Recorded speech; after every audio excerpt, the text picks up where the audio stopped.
Hey everybody, how's it going? Hope you're having a fantastic day so far. And today I want to explain how the Never Skip Dessert diet works. So, if you are working with me as a coaching client, or if you're kind of learning some of the stuff that I have to teach, then you'll hear about the Never Skip Dessert diet. And I stole that name from Alex Hormozi because he was famous for kind of, when he was part of the gym world, for kicking against all the people who said that you have to have this kind of diet, or you have to do paleo, or you have to do keto, you have to cut carbs, you have to portion control, whatever. He kind of kicked back against that and he said, well, I always eat dessert. And the way that he did that kind of made sense with me. And so I've been enjoying that kind of diet. And I feel like it's really less restrictive and it doesn't force you, unless you want to do those things, maybe for health purposes or whatever. But unless you're doing those, really they're all the same diet. Paleo, keto, Whole30, even Weight Watchers, any of those kind of diets or nutrition systems, they all have the exact same thing going for them. All they do is they restrict your calories. And what that means is you end up just eating fewer calories than your body needs to maintain its current weight. That's why you lose weight on those diets. Now, you could also gain weight. Suppose you were on keto. A lot of people love keto, but they don't get weight loss with it.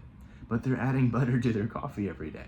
You're adding 100 calories every single time you have a coffee, and you have a bunch of those coffees every day. So of course you're not gonna lose weight because you're adding calories. It's not the food itself, it's the calories in that food. And so what I'm gonna show you how to do is use the Never Skip Dessert diet to get whatever weight you want. So that's whether you're losing weight, or maybe you're gaining weight, or maybe you're trying to stay around the same weight, just maybe cut a little bit more fat and build a little bit more muscle. No matter what your goal is, I'm gonna show you how to use that today. Now, if you're working with me as a coaching client, then basically I will send you your calories. And what that means is you're gonna get this little, whatever your name is, their plan. So Scott's plan, or Charlie's plan, or whatever your name is. And so whenever you get that, it's gonna say, here's how many calories you should be eating. And then underneath of that, I have a little bullet point that shows you about how many grams of protein you should be getting. Now, a great rule of thumb for that is about 1 pound of a lean meat, so chicken, or like a chicken breast or turkey or something like that. That's a more lean cut of meat, and so it's not got a ton of fat in it, so it's gonna be naturally lower calorie. Each pound of that kind of meat equals around 100 grams of protein, give or take.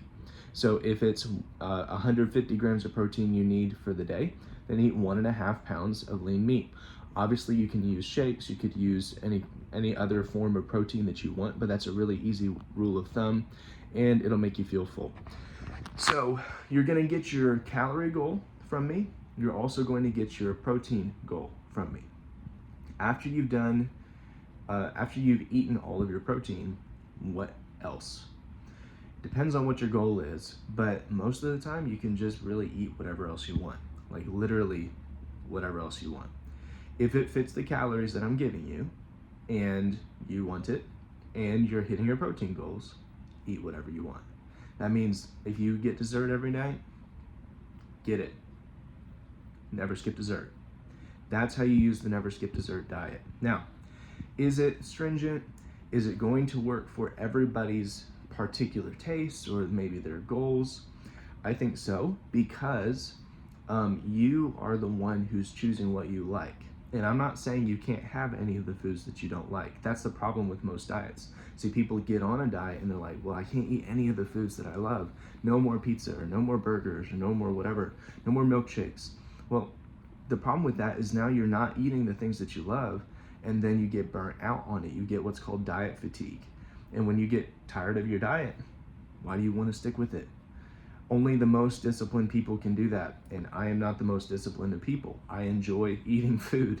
In fact, the Bible says that there's nothing better for a man than to enjoy, eat, and drink in the work that he does. And so eat food that you like, drink drinks that you like, go have that big Starbucks latte, Frappuccino with extra white mocha, or whatever it is that you eat.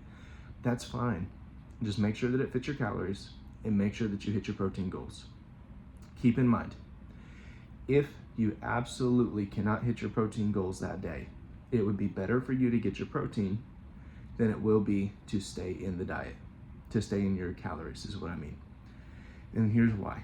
Because if you're trying to build muscle but you don't have enough protein, then you will not be able physically to build muscle, meaning your workouts will not repair your muscles. You're not going to be able to recover from your fatigue fast enough.